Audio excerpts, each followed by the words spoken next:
திருத்தொண்டரசே போற்றி.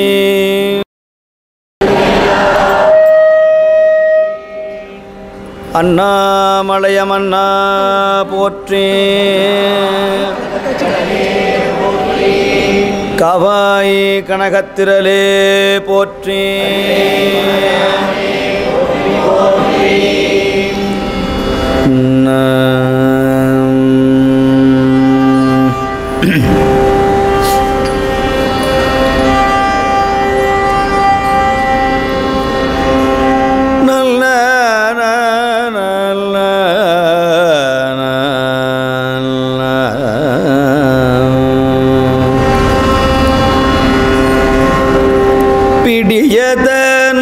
பிடியதனூருமை கொலமிகு கரியது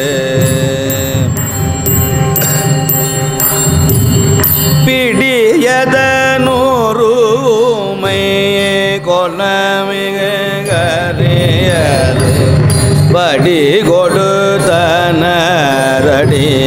வழிபடும் அவரிட பிடியதனூருமை கொலமிகு கரியது வடி கொடுத்தனத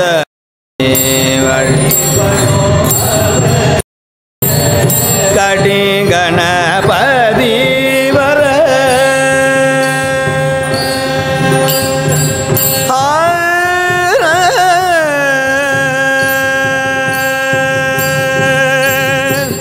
கடி கணபதி வர அருளினல் மிகு கொடை படிவினர் பயில் வலி பலமுறை இறையே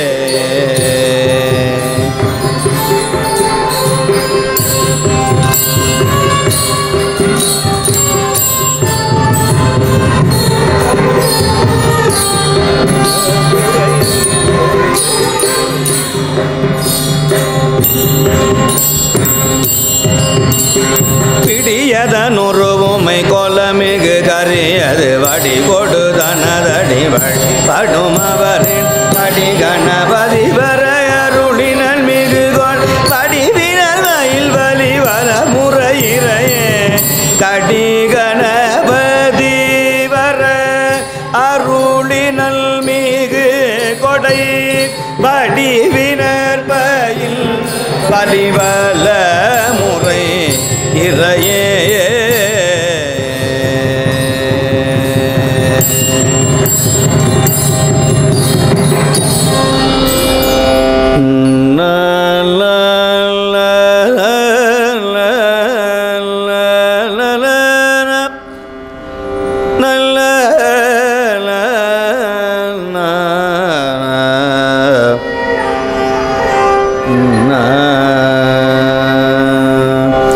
நேசம் நிறைந்த உள்ளத்த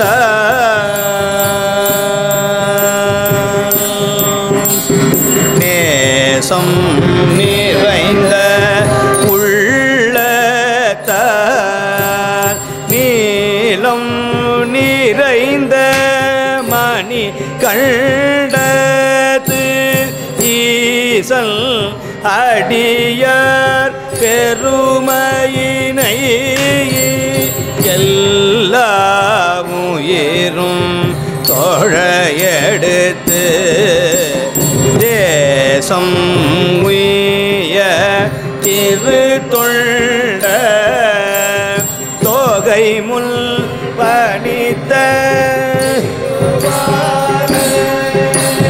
வாச மலர்மெல் கழல் வணங்க வந்த பிறப்பை வணங்குவார்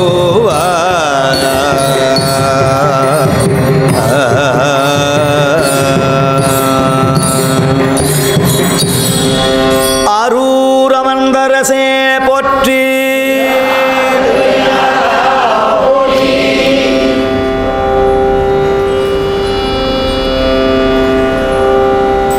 தேசம் உய்ய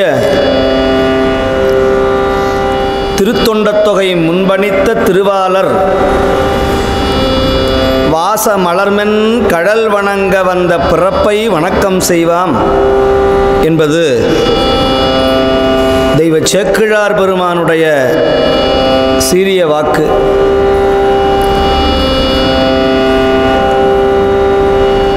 ஞாலமலர்ந்த மொழி நம்முடைய தமிழ் மொழி. அத்தமிழ் மொழியில் தலைசால்பு உடையது 12 திருமுறைகள். நம்முடைய தலையெழுத்தை மாற்றக்கூடிய ஒரு ஞான எழுத்து 12 திருமுறைகள். நம்முடைய வாழ்க்கையில் அது வேணும் இது வேணும்னு யாராவது நினைப்பார்கள், ஆனால் அவர்கள் சென்று சேர வேண்டிய இடம் திருமுறை. இதைத்தான் நான் எல்லா இடங்களிலும் வழுத்தி சொல்லுகிறோம். திருமுறையை, தமிழை, இசையை பரப்புவதற்காகவே தோன்றியவர்கள் நால்வர்கள். அதைத்தான் ஞானசம்பந்தர் சொல்லுகிறார். தம்முடைய ஒவ்வொரு பதிகத்தினுடைய இறுதிப்பாட்டாகிய திருக்கடைக்காப்புல தமிழ்ஞான சம்பந்தன், தமிழ் சுற்றுமுற்றுமாயினான் ஞான சம்பந்தன், நத்தமிழுக்கு இந்துணை ஞான சம்பந்தன், அறை என்னும் பணிவல்லவன் ஞான சம்பந்தன், இன்னிசையால் பாடும் பந்தன், தமிழால் ஏத்தக்கூடிய சம்பந்தன், மூவண்ணத்தால் பாடக்கூடிய முத்தமிழ் ஆகரன் என்று தமிழையும் தன்னையும் இரண்டு வேறுபடுத்தாதிருக்கிற மாண்பினர் எம்பிரான் ஞானசம்பந்தர். முதல்ல உலகத்தில் பாட்டு பாடினா வினை போகும், துன்பம் நீங்கும், பிறவி போகணும்னு சொன்னவர் ஞானசம்பந்தர். அதற்கு முன்னாலெல்லாம் களப்பிரர்கள் காலம்னு இருந்தது, இருண்ட காலம். அந்த இருண்ட காலத்தில் ஒவ்வொரு யுகத்திற்கும் ஒவ்வொரு விதமான முறை உண்டு. தபம் செய்யணும், ஜபம் செய்யணும், யஜ்யம் செய்யணும், வேள்வி செய்யணும். திருமணம் செய்து கொண்டால் முக்தி கிடையாது, பெண்களுக்கு முக்தி கிடையாது, பெண்களுக்கு முக்தி என்பதே கிடையாது, அவர்களுக்கு முக்தி வாசல் திறவாது என்கிற கொள்கை இருந்தது. அதையெல்லாம் உடைத்து எறிந்த பெருமை நம்முடைய திருஞான சம்பந்தரை தவிர வேற எவருக்கும் கிடையாது. பெண்களுக்கும் முக்தி உண்டு, நீ யாராக இருந்தாலும் சரி, வந்த வண்ணம் சொல்லுதல் வழிபாடு என்கிற தத்துவத்தை சொன்னவர் காழிப்பிள்ளையார் ஞானசம்பந்தர். இசை தெரியாது, பண் தெரியாது, மொழி தெரியாது, ஆனாலும் நாங்கள் வந்த வண்ணம் நாங்கள் தேவாரத்தை பாடுகிறோம், கேட்கிறோம்னு சொன்னால் அவர்களுக்கும் பரிசு உண்டு என்கிற உண்மையை சொன்னவர்கள் நம்முடைய நால்வர்கள். அவர்களுடைய பதிகங்களை ஓதுவதுதான் இன்றைய காலகட்டத்தினுடைய மிக மிக முக்கியமான அவசியம். எங்கேயோ மேடை போட்டு பேசிக்கொண்டு போவதனால சைவமும் தமிழும் நம்முடைய இயக்கமும் நம்முடைய சமயமும் வளராது. பாமரனையும் பதிகம் பாட வைக்க வேண்டும், நம்முடைய தமிழ் வேதத்தை பாமரனும் பாட வைக்க வேண்டும், தெருவுதோறும் தமிழ் முழக்கம் செய்ய வாரீர் என்று பாரதியார் கூப்பிட்டார். எல்லாரும் வந்து தமிழ் முழக்கம் செய்யுங்கள். அதற்கு முன்னாடியே தாய்மானடிகள் சொன்னார், நான் தமிழை பரப்பப் போகிறேன், சிவபெருமானுடைய புகழை சொல்லப் போகிறேன், என்னுடைய சங்கத்தில் சேரவாரும் ஜகத்தீரே என்று அழைத்தார். ஆனால் போய் சேர்ந்தார்களா என்பதுதான் தெரியாது. ஆனால் அவர்கள் கண்ட கனவு இன்னைக்கு மெய்ப்பட வேண்டும் என்று சொன்னால், இதுபோல திருமுறை முற்றோதல்கள் தமிழ்நாடு முழுக்க மட்டுமல்ல, இந்தியா முழுக்க மட்டுமல்ல, உலகம் முழுக்க நடைபெற வேண்டும் என்பது என்னுடைய ஆசை, கருத்து. இதை யார் செய்யணும்? யார் வேணாலும் செய்யலாம். இதுதான் இங்கே பெரிய இடர்பாடு. இல்லை, இது இவர்கள் தான் செய்யணும், இதை இவர்கள் தான் செய்யணும். திருமுறையை ஓதுவதற்கு சாதி, மத, இன, மொழி பேதமே கிடையாது. இதை ஞாவுக்கரசர் சொல்லுகிறார் திருமார்பேர்ல, பேதமின்றி அவரவர் உள்ளத்தே மாதும் தானும் மகிழ்வர் மார்பேரரே. சிவபெருமானுக்கு யாரும் பேதம் கிடையாது. கவுனியர் குலத்தில் தோன்றிய ஞான சம்பந்தர் திருவானைக்காவில் தேவாரத்தில் சொல்லுகிறார், ஊனோடு உண்டல் நன்றன ஊனோடு உண்டல் தீதன ஆன தொண்டர் அன்பினால் பேச நின்ற தன்மையான்னு கண்ணப்ப நாயனாருடைய புராணத்தில் எழுந்த சர்ச்சையை தீர்த்து வைக்கிறார். சிவகோசரியார் என்கிற சிவாச்சாரியார் மந்திரங்களை ஓதி முறையாக புஷ்பங்களை சாத்தி வழிபாடு செய்கிறார். ஆனால் அன்பே வடிவாகிய எம்பிரான் கண்ணப்ப நாயனார் பன்றி இறைச்சியை தசையை தோல் பெறும் செருப்பு தொட்டு தூயவாய் கலசமாட்டி பெருமான் மீது அனுசிதம் என்கிற தன்மையில் அவர் பண்றார். இவர் சொல்றார், இப்படியெல்லாம் நடக்குதே, இது கலிகாலமா அப்படின்னு சிவகோசரியார் கோவப்படுறார். ஆனால் சிவபெருமான் என்ன பண்ணியிருக்கணும் தெரியுமா? நேராக கண்ணப்ப நாயனாரை கூப்பிட்டு, அப்பா தின்னனாரே, நீ நேராக சிவகோசரியாட்ட போய் ஒழுங்காக பாடம் படிச்சுட்டு தீட்சை வாங்கிட்டு அவர் எப்படி பூஜை பண்ணுறாரோ அதே மாதிரி நீ நாளையிலிருந்து பூஜை பண்ணணும்னு எங்கேயும் சொல்லவே கிடையாது. இதில் என்ன ஒரு விசித்திரம், மாறாக சிவகோசரியாரை கூப்பிடுறார். அந்த ஆலய சிவாச்சாரியார் கூப்பிட்டார், சிவகோசரி நான் சொல்றதை கேளு, அவனுடைய வடிவெல்லாம் நம்முடைய வடிவென்றும் அவனுடைய அன்பெல்லாம் நம்முடைய பக்கல் அன்பென்றும் அவனுடைய அறிவெல்லாம் நம்மை அறியும் அறிவென்றும் இவ்வாறு அவனுடைய நிலையை நீ அறி என்று சிவகோசரியார போய் நீ ஒளிஞ்சிருந்து அவனுடைய அன்பை பாருன்னு சொல்றார். இதுதான் சைவத்தில் இருக்கிற மிகப்பெரிய ஒரு நிலை. இது அன்பர்கள் புரிஞ்சுக்கணும். சைவம் என்பது மிகப்பெரிய ஒரு தடையும் கிடையாது, ரொம்ப லகுவானது, எளிமையானது சைவம். ஆனால் பின்னால வந்தவங்க இந்த சைவத்தை ரொம்ப கடுமையாகிட்டாங்க. நான் அதை ஞானசம்பந்த பெருமான் எப்படி செய்தாரோ, 1500 ஆண்டுகளுக்கு முன்பதாக நம்முடைய சமயம் எப்படி வளர்ந்ததோ அதை நான் கொண்டு வருவதற்காகத்தான் பாடுபடுகிறேன். அதற்கான பணிதான் ஈரோடு, திருப்பூர், சென்னை, சேலம், இன்னும் தாண்டாம்பாளையம் எங்கெல்லாம் நிகழ்வுகள் இருக்கிறதோ அங்கெல்லாம் தொடர்ந்து செய்யறோம். இதற்கு உங்களுடைய மேலான ஆதரவு தான் வேண்டும், வேற ஒன்றும் வேண்டியதில்லை. எத்தனையோ வேலைகள் இருந்தாலும், எத்தனையோ பணிகள் இருந்தாலும், நீங்கள் திருமுறைக்காக உங்களுடைய பணியை விட்டுவிட்டு இங்கே வந்து அமர்ந்திருப்பது தான் மாபெரும் தவம், மாபெரும் தவம். இந்த தவத்திற்கு ஈடு எதுவும் கிடையாது. அந்த காலத்தில் துறவிகள் எல்லாரும் இசையை பாடினார்கள், இசையை பரப்பினார்கள். அந்த மரபு மாறி போச்சு. இன்னும் சொல்ல போனால் இன்று இருக்கிற மிகப்பெரிய ஆதீனங்களில் இப்பொழுதுதான் இசையை பாட வராங்க. 1978 வருஷம் திருவாவூர்துறை சேர்ந்திருக்கிற சோமசுந்தர தம்பிரான் என்பவர்கள் வாரியார் சுவாமிகளுக்கு முன்பதாகவே தம்பிரான் சுவாமியாக இருந்து திருமுறையை பிரச்சாரம் செய்தவர்கள். உங்களுக்கு இப்போ சொல்ல வேண்டும் என்று சொன்னால், இப்போ இருக்கிற மதுரை ஆதீனம் சொல்ல வேண்டிய அவசியமே கிடையாது, அவர் இசையால் பரப்பி கொண்டிருக்கிறார். ஆக துறவிகள் தான் திருமுறையை கொண்டு போய் சேர்க்க முடியும், துறவிகள் தான் இசையை கொண்டு போய் சேர்க்க முடியும். தமிழ் இல்லை, நால்வர் இல்லைன்னா எந்த மடமும் கிடையாது, எந்த சிவாலயமும் கிடையாது, எந்த வழிபாடும் கிடையாது. சைவர்களுடைய தமிழ் வேதம் நமக்கு கிடைச்சிருக்கிற மிகப்பெரிய புதையல் 12 திருமுறைகள். 12 திருமுறைகள். அந்த 12 திருமுறைகளில் ஞானசம்பந்த பெருமானுடைய தமிழ் ஒரு கடினமானது. திருநாவுக்கரசு சுவாமிகளுடைய தமிழ் இயல் தமிழ், அது தாண்டகம். என்சீர் கலிநடி ஆசிரிய விருத்தம், அரிசீர் கலிநடி ஆசிரிய விருத்தம், இப்படியெல்லாம் போயிடும் அது. ஆனால் சுந்தரர் இசையும் கூட்டி சொல்வார், இயலையும் கூட்டி சொல்லக்கூடிய ரெண்டும் கலந்திருக்கிற மிகப்பெரிய ஒரு அற்புதமான ஞான நூல் எம்பிரான் சுந்தரர் திருப்பாட்டு.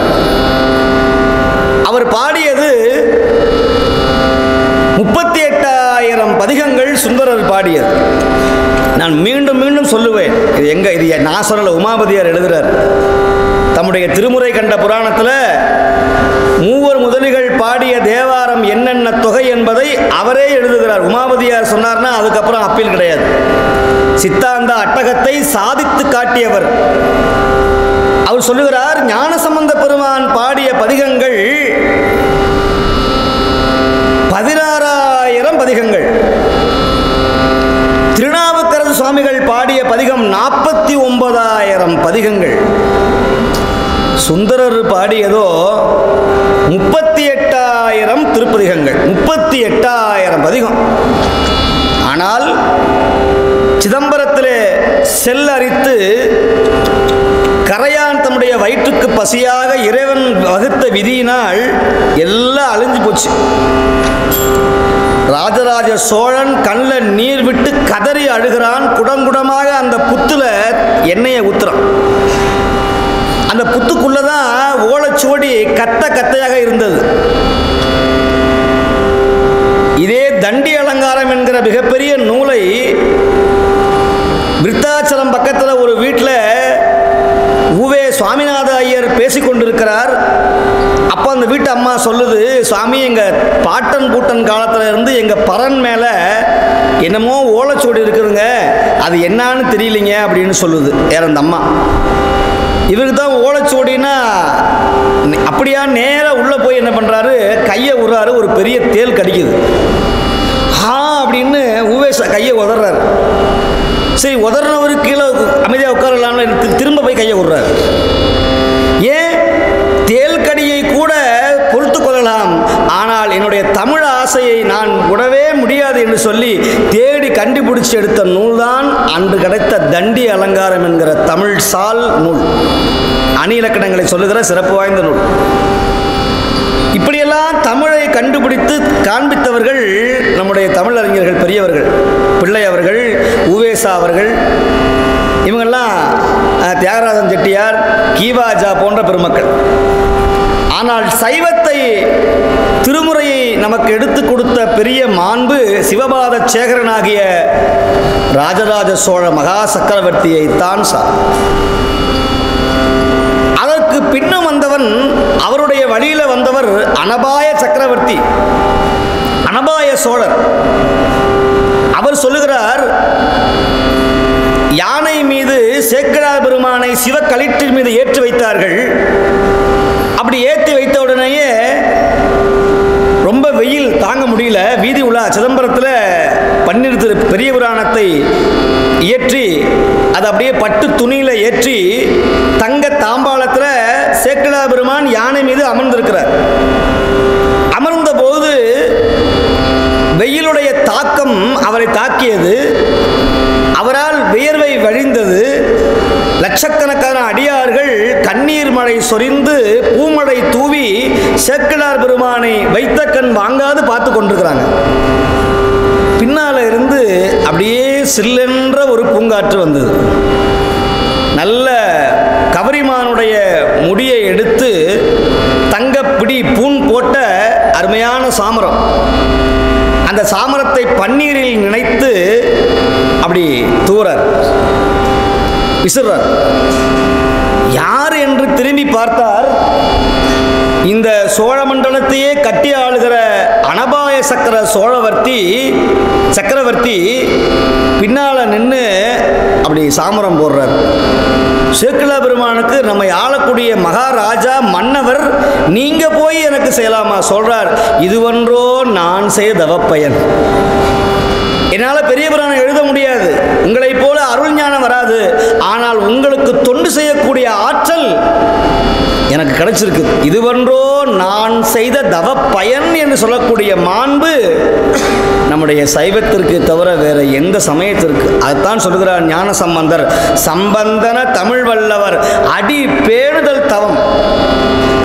யாரெல்லாம் திருமுறை ஓதுறாங்களோ அவங்க திருவடியை போய் வணங்கி விடு, அவங்க திருவடிக்கு தொண்டு செய், அவங்க திருவடிக்கு தொண்டு செய், அதுதான் தவம். சரி, இன்னொருத்தர் சொல்றாரு, சம்பந்தன தமிழை ஆடிப்பாட தவமாமே. நீ சம்பந்தனுடைய தமிழை, என்னுடைய பதிகத்தை யார் ஆடியும் பாடியும் பரவுகிறார்களோ அவர்களுக்கு தவம் தவம். நீங்க எல்லாரும் தவத்திரு தவத்தின் உரு. திருமுறை பாடியவர்கள் அத்தனை பேரும் சிவபெருமானுக்கு நிகராக வாழ்வார்கள் என்று சொல்லுகிறார். இன்னிசையால் இவை பத்தும் ஏத்தவல்லார் இரு நிலத்தில் ஈசன் என்னும் இயல்பினோரே. பன்னொன்ற இசைபாடும் அடியார்கள் குடியாக மண்ணின்றி விண் கொடுக்கும் மணிகண்டன் மருவுமிடம் என்று சொல்லிய வாய்மை, சொல்ல வந்த வாய்மை, ஓதிய வாய்மை நம்முடைய திருமுறையை தவிர வேறு எதற்கும் கிடையாது. நான் அடிக்கடி சொல்லுவேன், இன்று இருக்கிற தமிழ்நாட்டினுடைய மிகப்பெரிய அரசியல்வாதிகள் எல்லாரும் அவங்க தோன்றிய இடம் எது தெரியுமா? நம்முடைய தமிழருடைய மூட நம்பிக்கையை ஒழிக்க வேண்டும் என்பதுதான் புறப்பட்டாங்க.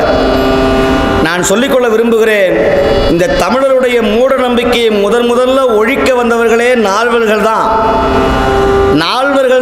முதல்ல மூட நம்பிக்கையை ஒழித்து நீ பரிகாரம் செய்ய வேண்டாம், பதிகம் பாடினால்தான் பரிகாரம் என்கிற உண்மையை உறக்கச் சொன்னவர்கள் நால்வர்கள். இதை சொல்றது தான் இப்போ பிரச்சனை. நீ பரிகாரம், 7.5 சனி வந்து விட்டதா, பொங்கு சனியா, பாதக சனியா, மாரக சனியா, அஷ்டமார்த்த சனியா, என்ன பண்றோம்? நேர ஜோதிடர்கிட்ட போய் நிற்கிறோம். அவர் என்ன சொல்றாரு? நேர திருநள்ளாறு போய் அந்த பரிகாரம் செய்யுங்கிறார். இவன் ஏழை கூலி தொழிலாளி. இவன் திருநள்ளாறு எங்க இருக்கு, திருப்பூர் எங்க இருக்கு, குடும்பத்தோட 7 பேர் போகணும். அங்கே போய் யாரும் தெரியாது. அப்போ யாரை போய் எந்த ஊரில் போய் நான் எங்கே போடுறது? அங்கே இருக்கிற உள்ளே போனால் அடித்து விரட்டுறான். யாரு இவன்? காசு இல்லாதவன், இவன் ஏழை, இவன் விவசாயி, எழுத படிக்க தெரியாதவன், கிராமத்தான், சிச்சி போ போ என்று தள்ளுகிறார்கள். இவனுக்கு எது சனி, எது சிவபெருமான், எதுன்னு அவனுக்கு தெரியல. எங்கேயோ போகிறான், எண்ணெயோட எண்ணெயாக போய் குளிக்கிறான், இருக்கிற துணியெல்லாம் கழட்டி போட்டு வந்துடுறான். கடைசியில் வீட்டுக்கு வந்தாலும் கஷ்டம் தீர மாட்டேங்குது. தறி ஓடலை, விவசாயம் இல்லை, தொழில் வளம் இல்லை. என்ன ஜாதகம் பார்த்து என்ன ஒன்றும் இல்லை. நீங்கள் திருநள்ளாறு போக வேண்டிய அவசியமே கிடையாது. இருந்த இடத்தில் ஒரு பைசா செலவில்லாமல் 7.5 சனி என்ன, அவனுடைய அப்பா சனியாக இருந்தாலும் சரி, தாத்தா சனியாக இருந்தாலும் சரி, எல்லா சனியையும் நிவர்த்தி பண்ணக்கூடிய ஒரே பதிகம் பச்சை திருப்பதிகம், போகமார்த்த பூன்மலையால் என்ற பதிகம். இந்த பதிகத்தை பண் தெரிந்தாலும் பண் தெரியாவிட்டாலும் எழுத்து முன்பின் கூட்டி பிழையாக சொன்னாலும் சரி, இதை சொன்னால் பலன் உண்டு என்று காட்டிய பெருமை ஞானசம்பந்தருக்கு. எத்தனை பெண்கள் திருமண தடை, களத்திர தோஷம், காளகஸ்திக்கு போகணும், திருமணஞ்சேரி போகணும், அங்கே போய் திருப்பங்கியில் போய் வாழை மரத்தை வெட்டணும், பரிகாரம் செய்யணும், அதுக்கு 10,000 ரூபாய் செலவாகும். ஒன்றும் ஐயப்பட வேண்டாம். சடையாயிரமால் பதிகம் இருக்கிறது, எடுத்துக்கொள்ளுங்கள், பதிகம் பாடுங்கள். நல்ல மனம் ஒத்த, கருத்து ஒத்த, காதல் வயப்பட்டு இன்புறப்பட்டது இல்வாழ்க்கை என்பது போல அமைந்துவிடும். சத்தியமாக சொல்லுகிறேன். குழந்தை இல்லை, திருவெண்காடுக்கு போகணும்னு அவசியம் கிடையாது.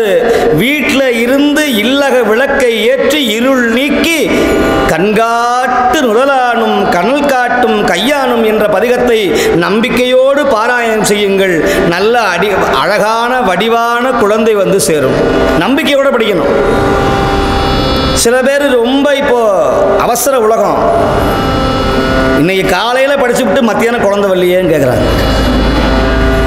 சடையாயிரமால் பதிகம் பாடிட்டு கல்யாணமே அவ்வளோ சாமி. என்னைக்கு படித்த? நேற்று தான் படித்தேன். நம்மளாம் ஞானசம்பந்தரா, திருநாவுக்கரசரா? அப்படி பாடிய உடனே பூம்பாவை எழும்பி வருவதற்கு, அவர் பதிகத்தை பாடுவதற்கே பல கோடி ஜென்மம் புண்ணியம் பண்ணியிருக்கணும். முதல்ல தேவாரத்தை தூக்கிறதுக்கு ஒரு புண்ணியம் பண்ணியிருக்கணும் கையில். ஏன்னா குமுதன், விகடன், கல்கண்டு, அப்புறம் அந்த கிரைம் நாவல் இதெல்லாம் படித்து இந்த கை தேஞ்சி போன ரேகை இல்லது.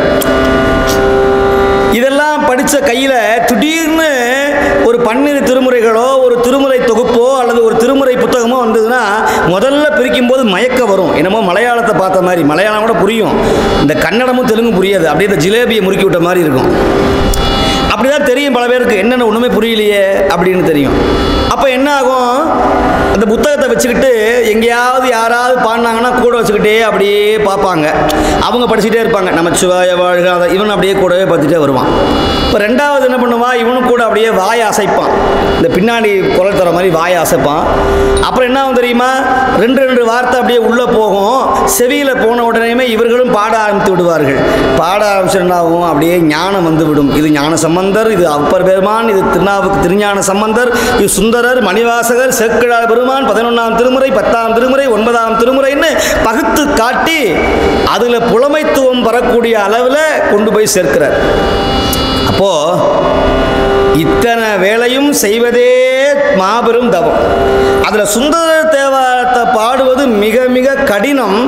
அந்த கடினமான வேலையை லகுவாக எளிமையாக மாற்றுவதற்காகத்தான் சீலம் நிறைந்த திருவாமிக்க இந்த திருப்பூரில், இன்னும் சொல்லப்போனால் நம்முடைய தமிழுக்கும் புராண காலத்திற்கும் மிக மிக தொடர்புடைய புண்ணிய ஊர் இந்த ஊர். விராட தேசம் என்று புகழப்படுகிற மிக புண்ணியமான ஊர் இந்த ஊர். எம்பிரான் சுந்தரருடைய திருப்பாதம் பட்ட ஊர் இந்த ஊர். முருகன் பூண்டி பக்கத்தில் இருக்கிற அவினாசி. இந்த அவினாசியை பற்றி சொல்லணும்னா இந்த ஒரு நாள் பத்தாது. காசிக்கு வீசம் அவினாசி. ஒரு அருமையான தொண்டர். அந்த தொண்டர் நேராக காசிக்கு போறார். கையில் அந்த காலத்தில் இருக்கிற செப்பு காசு. காசுக்கு போனவர் செலவு செஞ்சுட்டு மிச்சத்தை திரும்பி வரணும், ஊருக்கு கொண்டு வரணும். அப்பெல்லாம் இப்போ இருக்கிற மாதிரி பணத்தை வைக்கிறதுக்கெல்லாம் தனி இடம்லாம் கிடையாது. மடியில் இருக்கிற அந்த ஆடையில் வேட்டியில் ஒரு முடிச்சு போட்டு கட்டி வச்சிருந்தார் அந்த தொண்டர் சிவனடியார். எதிர்பார விதமாக காசியில் போய் குளிக்கும் பொழுது கங்கையில் அந்த காசு கங்கையில் தண்ணியில் விழுந்துருச்சு. இவர் என்ன பண்ணார் தெரியுமா, அங்கே ஓன்னு அழுவல, அவினாசியப்பருக்கு போய் சேரட்டும்னு சொல்லி அந்த முழுகிறார். என்ன ஆச்சரியம் தெரியுமா, மீண்டும் அவினாசிக்கு வந்து குளிக்கும் வந்தபோது அவர் எந்த காசை அங்கு போட்டாரோ அதே காசு இங்கே இருக்கிற அந்த கேணியில் கிடச்சிது, காசு கிணற்றில் கிடச்சிது.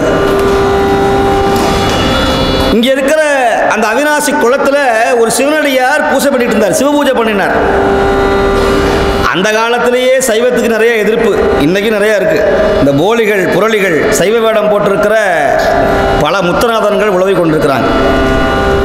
அப்போ அந்த சிவபூஜை பண்ணும்போது அந்த முத்தநாதன் போன்ற சில பேர் என்ன பண்ணுறாங்க, இவர் சிவபூஜையை செய்துட்டு தியானம் செய்யக்கூடிய ஒரு வழிபாடு உண்டு. ஜபம் செய்வார்கள் சிவபூஜை பண்ணுறவங்க. கடைசியாக இந்த தோலில் வஸ்திரத்தை மூடி யாரும் பார்க்காத அளவுக்கு அந்த குருநாதருடைய மந்திரத்தை ஜபிப்பாங்க. அப்போ ஜபிக்கும் போது தன்னை மறந்து தியானம் செய்கிற பொழுது அந்த உடையவரை சிவலிங்கத்தை எடுத்து இங்கே இருக்கிற அந்த முதலை உண்ட மதலையை மீட்ட அந்த குளத்தில் தூக்கி போட்டாங்க லிங்கத்தை. அப்போ தண்ணி நிறையா இருந்தது. இவர் பூஜையை தீவாரனை காட்ட பார்க்குறாரு, சிவலிங்கத்தை காணும். உடனே அவினாசியப்பா, நான் என்ன பாவம் செய்தேன், என்னுடைய உடையவரை காணவில்லையேன்னு சொல்லி தன் உயிரை மாய்த்து கொள்ள போகும்போது ஒரு பெரிய மீன் தன்னுடைய வாயில எப்படி அந்த முதலையை பிள்ளையை கொண்டு வந்ததோ அதுபோல ஒரு மீனானது எந்த சிவலிங்கத்தை கயவர்கள் போட்டார்களோ அந்த சிவலிங்கத்தை வாயினால கொண்டு வந்து காட்டியது. அந்த சிற்பம் இன்னமும் அவினாசி கோயிலில் இருக்கு, போய் பாருங்க. என்ன இருக்கு, அப்பேற்பட்ட ஊர் அவினாசி. இன்னும் சொல்ல போனா சுந்தரர் பெருமான் 4 பாட்டை பாடிட்டு மிச்சம் இருக்கிற 6 பாட்டை உள்ள போய் பாடுறாரு. வேற எங்கேயுமே பாடல. அந்த மாதிரி பதிகம் முழுக்க கோயிலில் தான் பாடுவார். ஆனால் சுந்தரர் பெருமான் 4 பாட்டை பாடின இடம் குளத்தங்கரை அந்த ஏரி. ஆனால் மீதம் இருக்கிற 7 பாட்டையும் பாடிய இடம் அவினாசியப்பர் கோவிலில் போய் பாடுறார். இவ்வளவு சிறப்பு வாய்ந்தது அவினாசி. முருகப்பெருமானுடைய சித்தம் கலங்கி நான் சூரபத்மனை கொன்று விட்டேன்னு புலம்ப ஆரம்பிச்சிட்டார். நான் மிகப்பெரிய பாவி அப்படின்னு சாப்பிட போனால் சாப்பிட வரங்கல. நமக்கு ஒரு தலை இருக்கு, இந்த பக்கம் பிறண்டு பார்க்குறோம், அந்த பக்கம் பிறண்டு பார்க்குறோம், தூக்கம் வர மாட்டேங்குது. அவருக்கு 6 தலை இருக்கு, எங்கே பிறண்டு படுப்பார். கடைசியில் மன கிளேசம் ஏற்பட்டு போச்சு. உடனே பெருமான்கிட்ட போய் கேட்டார், நான் சூரபத்மனை கொன்று விட்டேன், எனக்கு உடம்பெல்லாம் அந்த பாவம் வந்து சேர்ந்து விட்டது, அந்த பாவம் நீங்குவதற்கு என்ன வழி என்று சொன்னார். பெருமான் சொன்னார், மிக சிறப்பு வாய்ந்த புண்ணிய இடம் இந்த இடம், முருகன் பூண்டி, அங்கு போய் சிம்ம தீர்த்தத்தை ஏற்படுத்தி அதிலே நீராடி என்னை வில்வ அர்ச்சனை செய்து வழிபாடு செய் என்று சொன்னார். அப்ப வழிபாடு செய்தால் எல்லா தோஷமும் எல்லா பாவங்களும் நீங்கி விடுகிறது. நம்ம என்ன பண்ணுறோம், வழிபாடுனா பரிகாரம் பண்ணுறது தான் வழிபாடு, அந்த ராகு கேது தோஷம் பண்ணுறது தான் வழிபாடு, பிரதோஷத்தன்னைக்கு போகிறது தான் வழிபாடு. வழிபாடுங்கிறது அது கிடையாது. நித்தல் மலர் தூவி இறைவனை பதிகத்தோடு பாடுதல் தான் வழிபாடு. போகும்போது என்ன பண்ணணும், கரமலர் மொட்டித்து இருதயம் மலர கண்களி கூற நுண்துளி அரும்ப சாயா அன்பினை நாள்தோறும் தலைப்பவர் தாயே ஆகி வளர்த்தனை போற்றி. நொச்சி கிழுவ சந்தனம் பாலமரத்து இலை, எந்த இலையா இருந்தாலும் பரவாயில்ல, அந்த இலையை கையில கொண்டு போகணும், பூவை கொண்டு போகணும். அதை கொண்டு போய் உங்களுடைய கரங்களால தூவி பெருமானை பதிகம் பாடி வழிபாடு செய்யணும். இதுதான் வழிபாடு. இவ்வளோ பெரிய டப்பாவில் கொஞ்சோண்டு 10 மில்லிக்கும் 20 மில்லிக்கும் சம்மந்தம் இல்லாத எண்ணெயை கொண்டு போய், உலகத்திலேயே கண்டுபிடிக்க முடியாத இவ்வளோண்டு விளக்கு எடுத்துகிட்டு போய், அதில் 4 நூலை அப்படி இவ்வளோ அகலந்தான், அதை கட் பண்ணி அந்த நூலை நினச்சி 2 உள்ள சொட்டு ட்ராப்பை விட்டுட்டு அதை கொண்டு போய் இப்படி 4 தடவை காமிக்கும் போது அது தீர்ந்து போயிடும், தீர்ந்து போயிடும், முடிஞ்சு போச்சு. இப்படியெல்லாம் செய்யறதெல்லாம் இறைவனுக்கு தொண்டு ஆகாது. கொண்டு போகும்போது 2 லிட்டர் எண்ணெய் கொண்டு போகணும். யாருக்கு? சிவபெருமானுக்கு. இங்கே சிவாச்சாரியார் கிடையாது. 2 லிட்டர் எண்ணெயை கொண்டு போய் எங்கே தரணும்? எங்கெல்லாம் பூசை இல்லையோ, எங்கெல்லாம் வழிபாடு இல்லையோ. ஏன் இங்கே இருக்கிற அன்புக்கு தெரியாது. இங்கே இருக்கிற சேவூர்னு ஒரு ஊர், மாட்டூர்னு பேர், வைப்புஸ்தலம் மாட்டூர். குரக்குத்தளி கொம்பில் குரங்கில் குரக்கு தளியாய் குழகா குற்றாலா. அந்த கோயிலை வளர்க்குறதுக்கு என்ன கிடையாது. இங்கே இருக்கிற சேவூங்கிற மாட்டூர் அரவா மறவாது உன்னை பாடப்பணியாய வைப்புத்தலம், சுந்தரர் பாடிய தலம். அந்த ஊரில் சிவாலயம் இருக்கிறது, யாராவது போயிருக்கிறாங்களான்னு கிடையாது. அந்த மாட்டூர் சேவூர்லேருந்து உள்ளே போனீங்கன்னா மொக்கணிக்கருடைய முழுத்தலல் மேனி சொக்கதாக காட்டிய தொன்மை. மாமன் மைத்துனனுக்கு வந்த போட்டியினால குதிரை கொள்ளு பையே சிவலிங்கமாக மாறித்தலம் அனாந்திர வனத்தில் காட்டில் இருக்குது. அந்த பெருமானுக்கு பூசை பண்ணுவதற்கு கூட ஆள் கிடையாது, விளக்கரிப்பதற்கு எண்ணெய் கிடையாது. யாராவது செய்வார் உண்டா? இல்லை. ஆனால் நல்ல செல்வ வளம் மிக்க தங்கம் இருக்கு, அங்கே தங்க தேர் ஓட்டுறோம், பால் நெய்யை ஊற்றுறோம், சிவராத்திரி அன்னைக்கு அங்கே தான் போய் உட்காடுறோம். எங்கேயாவது முக்கணிக்கு போயிட்டு வாங்களேன், சேவூருக்கு போங்களேன், குரக்குத்தலைக்கு போங்களேன், யார் வேணாங்கிறா? இத்தனையோ சோழ நாட்டில் எவ்வளோ, ஏன் கோயமுத்தூரில் இன்னும் இந்த பகுதிகளில் வழிபாடு இல்லாத சிவாலயங்கள் எத்தனை ஆலயம் இருக்கு தெரியுமா? அதெல்லாம் சொன்னால் அந்த கணக்கு மாறாது. இதெல்லாம் தெளியணும்னு சொன்னால் சுந்தரர் தேவாரத்தை பண்ணோட ஓதணும். அப்படி ஓத முடியாதவங்க செவியால கேட்டு சிவானந்த இன்பம் பெற வேண்டும் என்று சொல்லி, கடந்த 3 மாதங்களுக்கு முன்பதாக இந்த அற்புதமான முக்தி வழங்கக்கூடிய முருகன் பூண்டி என்கிற இந்த புண்ணிய தலத்தினுடைய அருகாமையில் இருக்கிற மிக சிறப்பு வாய்ந்த நல்ல பாடசாலையாகிய இந்த வளாகத்தில் இந்த வழிபாட்டை செய்வதற்கு பெருமான் நமக்கு அருள் வழங்கியிருக்கிறார். பண்டே நான் செய்த பாக்கியத்தால் பரஞ்சோதி நின் நாமம் பயிலப்பற்றேன் என்பது எம்பிரான் சுந்தரர் வாக்கு. தவமும் தவமுடையார்க்கே என்பது போல சுந்தரர் பெருமானுடைய அருள் இருந்தால்தான் இந்த சபையில் வந்து உட்கார முடியும். இந்த 3 மணி நேரமும் இந்த இசை என்கிற ஞான வேள்வியில் நீங்கள் திளைக்க முடியும் என்று சொல்லி, சென்ற மாதம் திருப்புன்கூர் என்கிற புண்ணிய தலத்திலே தங்கியிருந்தோம். மிக சிறப்பு வாய்ந்த தலம். அதனுடைய முதல் பாட்டை பாடிட்டு பிறகு அடுத்த தலமாகிய திருநீடூர் என்கிற சோழவளநாடு என்கிற புண்ணிய தலத்திற்கு பதிகத்தின் வாயிலாக நாம் செல்லுவோமாகுக. திருச்சிற்றம்பலம். காம்போதி.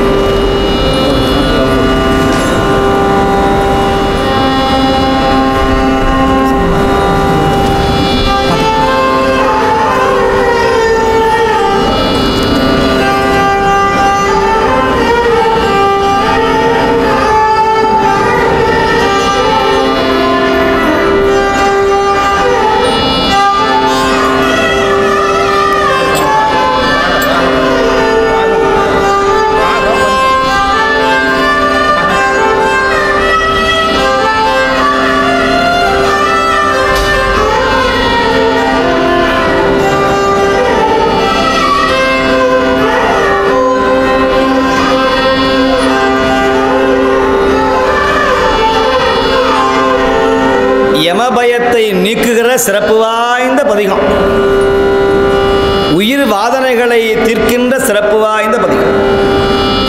சுந்தரருக்கு மிக பிடித்தமான பண் காம்போதி. சுந்தரை ஆண்ட தலைவன் கைலை நாதனை மயக்கும் ராகம் இந்த காம்போதி.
நல்ல மழை வளம் வேணும்.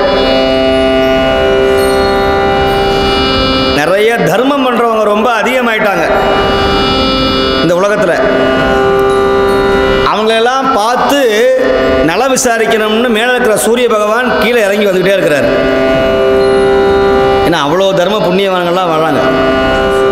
அவங்கள பார்த்து எப்படி இருக்கிறீங்கன்னு கேட்டு போகிறதுக்காக ரொம்ப உயரத்தில் எங்கேயோ இருக்கிற சூரியர் இப்போ அப்படியே மெதுவாக கீழே இறங்கி வந்து இப்போ அவர் இறங்கி வரணுமா வேணாமாங்கிறது இங்கே இருக்கிறவனுடைய நிலைமையை பொறுத்தது. அதனால் நல்லவர்கள் உங்களை போன்ற புண்ணியர்கள் இருக்கிறதுனால அவர் என்றைக்குமே ரொம்ப கீழே இறங்கி வரமாட்டார், மேலே போயிட்டே தான் இருப்பார்.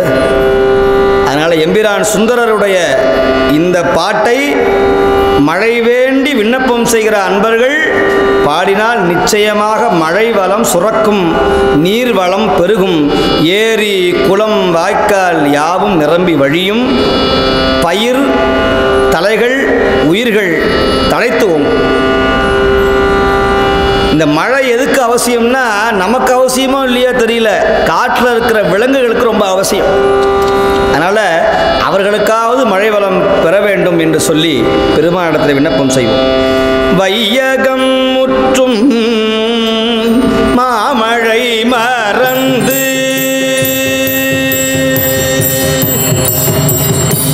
வையகம் முற்றும் மாமழை மறந்து வயலில் நீரில்லை மாநிலம் தருகோ உய்ய கொள்க மற்ற எங்களை எல்ல ஒளிகொள் வெல்முகிலை பரத்தெங்கும் பெய்யும் மாமழை பெருவெள்ளம் தவிர்த்து டயத்தும் பன்னீர் வேலி கொண்டருளும் செய்கை கண்டு திருவடி அடைந்தே செழும்பாழில் திரு பொன்கோருள்ளாரே.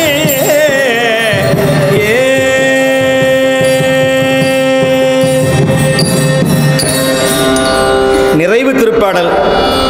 கம்ப மால் களிற்று இன்னுரியானை காமர் காய்ந்ததோர் கண்ணுடையானை செம்போனே ஒக்கும் திருவுருவானை செழும்பாழில் திரு பொன்கோருள்ளானை உம்பராலியை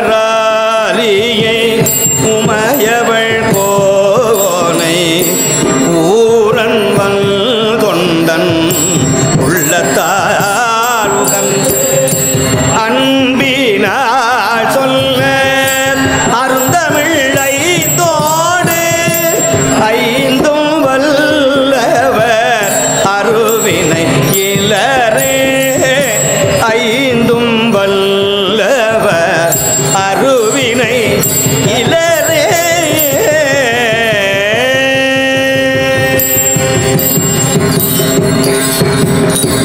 கவாய் கனகத்திரளே போற்றி. 11வது திருப்பதிகம் திரு நீடூர்.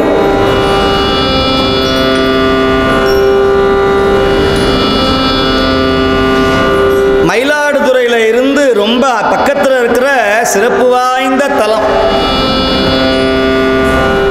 இந்த உலகத்தில் எல்லாருக்கும் ஆசை நீடிச்சு வாழணும்னு ஆசை. இப்போ யாரையாவது ஒரு இந்திர விமானம் இங்கே வந்து நின்று எல்லாரும் இலவசமாக ஏறுங்க சொர்க்கத்துக்கு கைலாயத்துக்கெல்லாம் போகுது யாராவது வரீங்கன்னா இப்போ இங்கே இருக்கிற அத்தனை பேரில் ஒரு சில பேர் கிளம்பிடுவாங்க. ஒரு சில பேர் இப்போ தான் கொள்ளு பேத்தி பிறந்திருக்கு, அது கல்யாணம் பண்ண வரைக்கும் நான் கொஞ்சம் நாள் இருந்துட்டு வரணும்னு ஆசைப்பட்றேன். எங்கே கொள்ளு பேத்தி கல்யாணம் பார்க்குற வரைக்கும். நகைச்சுவையாக சொல்லுவாங்க கிராமத்தில். ஒரு விவசாய ஒரு 90 வயசு கிழவனார் ஒருத்தர் படாத வெயிலில் விறக வெட்டி அப்படி சமைய கட்டி தலையில் எடுத்துக்கிட்டு சிம்மாடோடு வந்துக்கிட்டு இருந்தாராம். அவரால் காலில் செருப்பு கிடையாது, அனல் சுடுது, மேலே இருக்கிற அனலும் சுடுது, தலையில் பாரம், வீட்டில் ஆதரவு கிடையாது. தெரியும், வயசானவே வீட்டில் ஆதரவு கிடையாது. சுந்தரரே சொல்கிறார், அகத்தில் கண்ணிழந்து முகத்தில் கண்ணிழந்து எங்கனம் வாழ்கேன் முக்கனா முனியே மணவாளா அகத்தில் நான் ஒன்று சொன்னால் பெண்டுகள் அழையேல் போ குருடா. அகம்னா வீடு. ஏண்டி அம்புஜம் ஒரு கப்பு காப்பி கொடுன்னா இந்த கூட்டு பயலுக்கு பொழப்பே கிடையாதா? வேலைக்கும் போல சம்பாதிக்கிறது கண்ணு தான் இல்லையே, செவன் உட்கார வேண்டியது தானே. டயத்துக்கு காப்பி வருமா இல்லையா, சாப்பாடு வருமா இல்லையா, சும்மா காப்பியை கொண்டு வா தண்ணியை கொண்டு வான்னு ஒரே தொல்லை பண்ணுறானே அப்படின்னு சுந்தரர் சொல்லுகிறார். அகத்தில் பெண்டுகள் நான் ஒன்று சொன்னால் அழையேல் போ குருடா என தரியன். இந்த வார்த்தையை கேட்கறதுக்கு என்னால் முடியாது, அதனால் நான் உயிரோட வாழ மாட்டேன், கண்ணை குடுன்னு கேட்டார் திருவொற்றியூரில். மகத்தில் புக்கதோ சனியனுக்கு ஆனாய் மைந்தனே மணியே மணவாளா என்று பெருமானை பார்த்து எனக்கு 7.5 சனி போல வந்துட்டேன்னு திட்டுறார். படாத பாடு நலச்சக்கரவர்த்தி மகாராஜா பட்டதை விட அந்த துன்பத்தனை கொடுத்துட்டியேன்னு சுந்தரர் நொந்து பாடிய பதிகம் இந்த திருவொற்றியூர் பதிகம். இதெல்லாம் சுந்தரர் வாக்கில் இருந்து அவ்வளவு திட்டி பாடியிருக்கிறார் சிவபெருமான, தமிழால் திட்டி பாடியிருக்கிறார். இதெல்லாம் இந்த ஜென்மத்தில் கிடைக்காது இந்த வாய்ப்பு. சுந்தரர் தேவாரத்தை பன்னிசையோட, அதுவும் அவர் பாடியது போலவே கேட்பதற்கு, முற்றோதலாக கேட்பதற்கு, ஏதோ ஒரு பாட்டு 2 பாட்டு தான் பாடுறாங்க. ஆனால் பதிகமாக இந்த பதிகம்லாம் என்னைக்கு கேட்டிருக்க போறீங்க? யாரும் பாட மாட்டாங்க இந்த பதிகம்லாம். இப்போ பாடப்படுற பதிகம்லாம் எல்லாருக்கும் ஆசை. அந்த கிழமை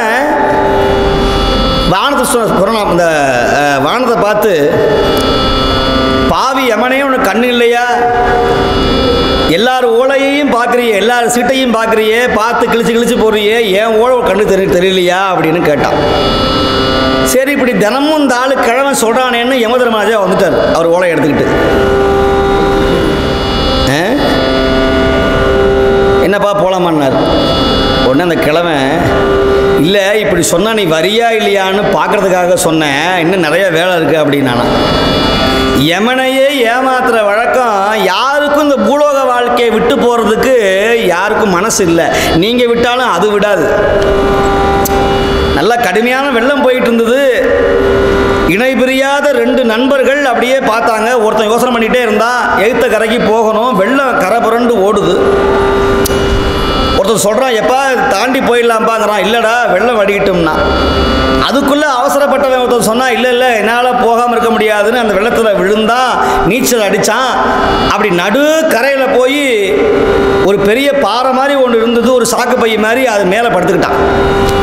படுத்துக்கிட்டு அங்கேருந்து கையை ஆட்டுறான். என்னால் அந்த பக்கமும் போக முடியல, இந்த பக்கமும் வர முடியல, நான் மாட்டிக்கிட்டேன்னு சொல்கிறான். இவன் சொல்கிறான், சரி பரவாயில்லடா, அந்த சாக்கு பையை விட்டு திரும்பி வாடாங்கிறான்.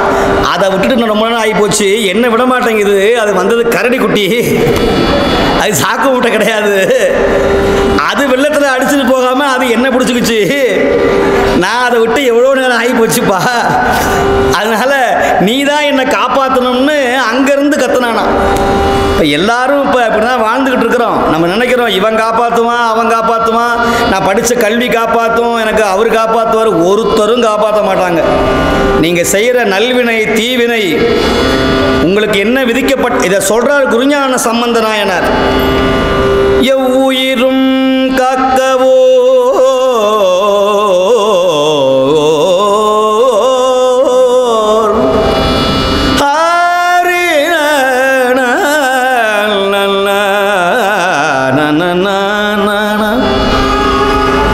எவ்வுயிரும் காக்க ஓர் ஈசன் உண்டோ இல்லையோ,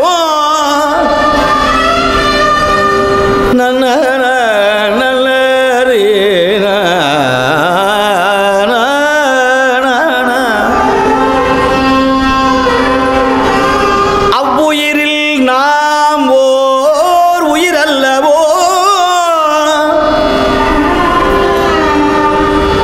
இந்த எல்லா உயிரையும் காப்பாத்திருக்க ஈசன் இருக்கானா இல்லையா? இருக்கிறான்.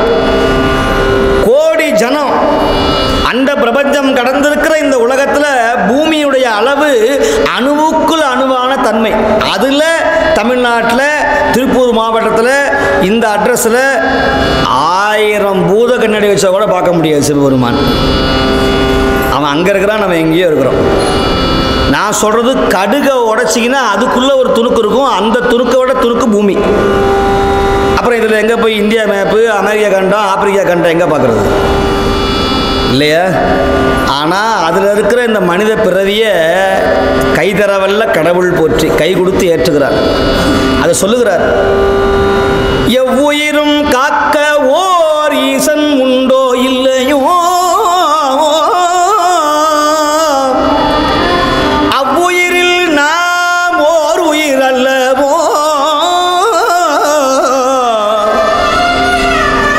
அடுத்தவனை பார்த்து பொறாமப்படாத, அடுத்தவனை பார்த்து ஏங்காத. அவனுக்கு வேலை கிடச்சி போச்சு, அவன் ஏசி ரூமில் வாழ்கிறான், நான் குடிசை வீட்டில் வாழ்கிறேன், எனக்கு ஏர் கூலரே இல்லையே, எனக்கு தண்ணி இல்லையே, நான் பிளாட்பாரத்தில் வாழ்கிறேனே, கட்டிக்க வேஷ்டி கிடையாது, கார் இல்லையே, சைக்கிள் இல்லையேன்னு தயவு செய்து புலம்பாதீங்க. அவரவருக்கு உள்ளபடி விதித்த ஈசன் கொடுத்துக்கிட்டே இருப்பான். நல்ல கையும் காலும் ஐம்பொறிகளும் ரொம்ப சௌக்கியமாக கொடுத்துருக்கிறார். இதுக்கே நன்றி சொல்லுங்க. அதை சொல்கிறார் குருஞான சம்பந்தர். நெஞ்சே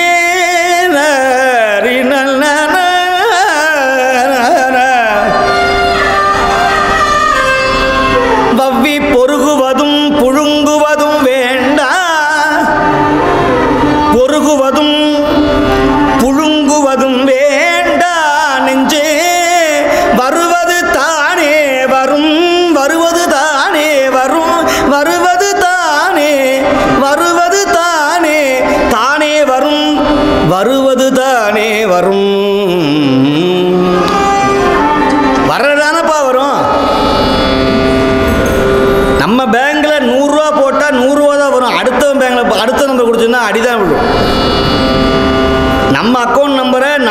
நமக்கு இருக்கிற லாக்கரில் போய் நம்ம என்ன செங்கல் வச்சோமா கருங்கல் வச்சோமா அதுதான் நமக்கு வரும், அடுத்தவன் லாக்கர்லேருந்து வராது.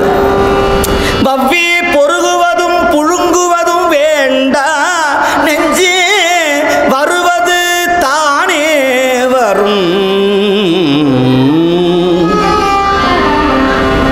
நமக்கு விதிக்கப்பட்டது 2019 7ஆம் தேதி 4வது மாதம் இந்த கிழமை இந்த இடத்துல, அது நடு மத்தியில் இந்த ஸ்கொயர் பிட்டில் இந்த இடத்துல இவ்வளவு தூரத்தில் இந்த நேரத்தில் இங்கே உட்காந்து பேசணும்னு எனக்கு அப்பன் முன்னமே போட்ட கணக்கு. இந்த கணக்கில் இருந்து நான் எங்கேயும் மாற முடியாது, நீங்களும் மாற முடியாது.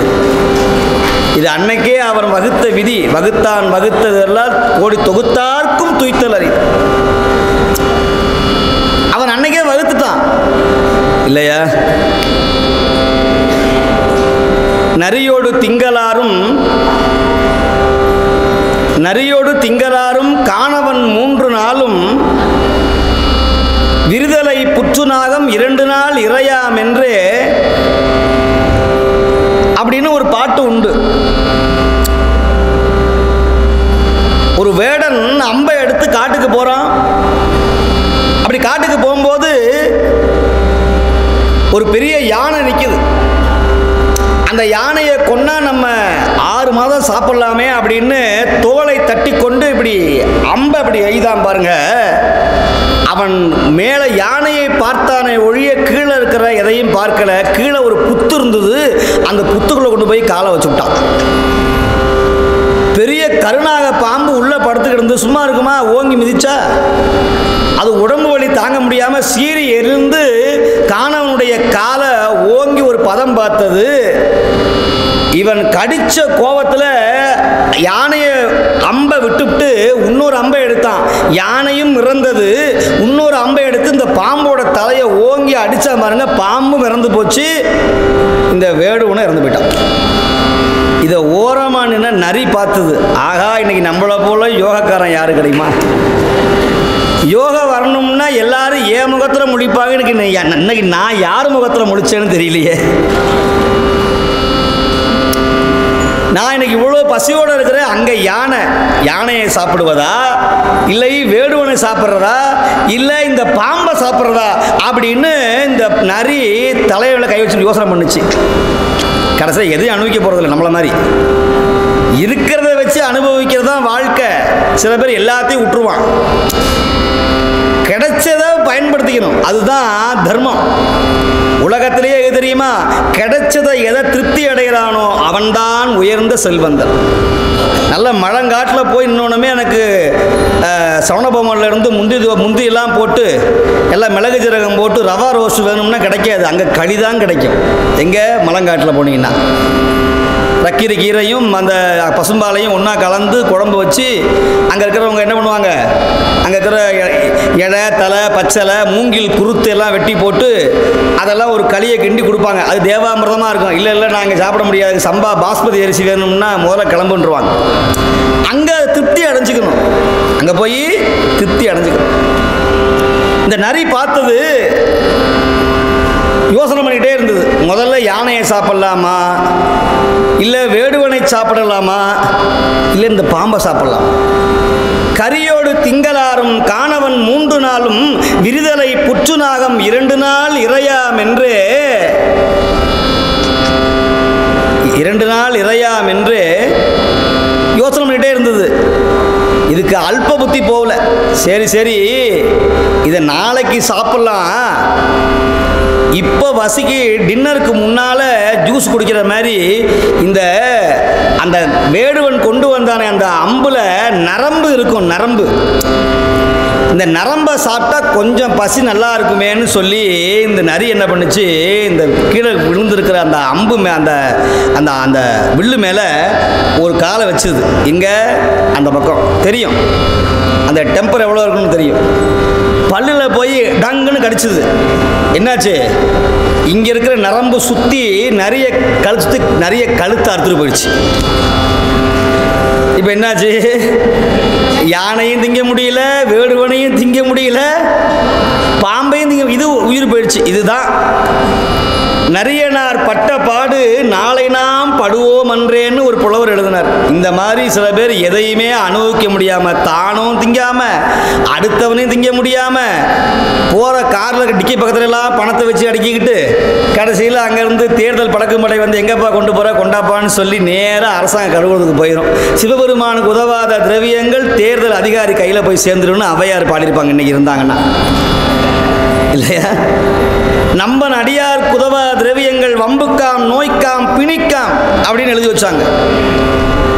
இன்னைக்கு இருந்தாங்கன்னா தேர்தல் அதிகாரிக்காம எழுதி வச்சிருப்பாங்க. கொண்டே போக முடியாது. சிவபெருமானுக்கு பயன்படுத்தாத புண்ணிய பணம் நோய்க்குத்தான் போய் சேரும், திருட்டுக்கு போகும், வம்பு வழக்குக்கு போய் சேரும். சத்தியமாக சொல்கிறேன். அப்போ என்ன பண்ணுறது? எல்லாத்தையும் அள்ளி கொடுத்துடலாமா? இல்லை, நான் மீண்டும் சொல்லுகிறேன், கடுகால நொய்யில் பிளவேனும் தர்மம் செய்யுங்கள். நொய்யில் பிளவேனும். அருணகிரி சொல்றார், வெயிலுக்கு இங்கு உதவா வெற்று உடல். 105 டிகிரி வந்தாலும் நம்ம உடம்பு நிழல் நமக்கு உதவாது, அடுத்த நிழல் தான் உதவும். அதுபோல இருக்கிற வரைக்கும் தர்மம் செய்யுங்கள். அப்படி தர்மம் செய்ய முடியலன்னா யாராவது தர்மம் செய்யணும்னு வாழ்த்துங்கள் என்று சொல்லி, இப்போ எல்லாரும் நீடிச்ச வாழ்க்கை வாழணும். அப்படி நீடிய வாழ்க்கை வாழணும்னா நீங்கள் போய் சேர வேண்டிய இடம் இந்த திருநீடூர். இதுக்கு பேர் நீடூர்னு பேர். நீடிய வாழ்க்கை கிடைப்பதற்கு வழிபட வேண்டிய தலம். எல்லாரும் கல்யாணத்துக்கு போனால் என்ன சொல்லுவோம்? கல்யாணத்துக்கு போய் வாழ்த்தும் போது இன்னொரு 6 மாதம் வரைக்கும் சௌக்கியமாரு, அதுக்கப்புறம் நீ பிரிஞ்சு போயிரு, இந்த வாழ்வாவது மாயம், இது மண்ணாவது தின்னும், அதனால் மனைவி கூட வர மாட்டா, வீதியும் மனைவியும் அகத்து மட்டு 2 பேரும் அப்படின்னா ஓங்கி தையலில் கொட்டு வைப்பாங்க. உன்னை யாரையா கூப்பிட்டது முதல்ல? அப்போ எங்கே போய் என்ன பாடணும்னு இருக்கு. ஒரு பெரிய ஓதுவா மூர்த்திகள் தாலி கட்டும் போது இந்த பாட்டை பாடினார். எந்த பாட்டை பாடணும் அது தெரியல. நல்லா தாலி கட்டும் போது, உண்ணாமுலை உமையாலொடு உடனாகிய ஒருவன் பெண்ணாகிய பெருமான் மலை திருமாமணி திகழ மன்னார்ந்தன அருவித்திரல் மடலை முழவு அதிரும் அண்ணாமலை தொழுவார் வினை வழுவா வண்ணம் அருமே அருமே அருமைனார். எங்க போய் தாலி கட்டும்போது அதை விட்டுறணும். அந்த இடத்துல எங்க கொண்டு கூட்டணுமோ அங்க கூட்டணும். இவர் என்ன பண்ணாரு? வினை அருமே வினை அருமே வினை அருமைனாரு. செட்டியார் பார்த்தாரு, ஐயா பாட நீ பாடுங்க அப்படின்னாரு. இந்த நாட்டுக்கோட்டை செட்டியார்கிட்ட போய் தேவாரம் பாடுறது ரொம்ப கஷ்டம். நான் ஒரு நிகழ்ச்சிக்கு போயிருந்தேன். அப்போ ஒரு ஆட்சி ஒருத்தவங்க இருந்தாங்க. அப்போ 60வது சாந்தின்னு சொல்லுவாங்க. அங்கே எல்லாம் அங்கே இருக்கிறவங்களாம் அவங்களே பாடவும் செய்வாங்க. அங்கே இருக்கிற ஒரு ஆட்சி ஓதுவா முத்துக்கெல்லாம் பாடிக்கிட்டு இருந்தாங்க. உடனே அந்த ஆட்சியும் பாடினாங்க.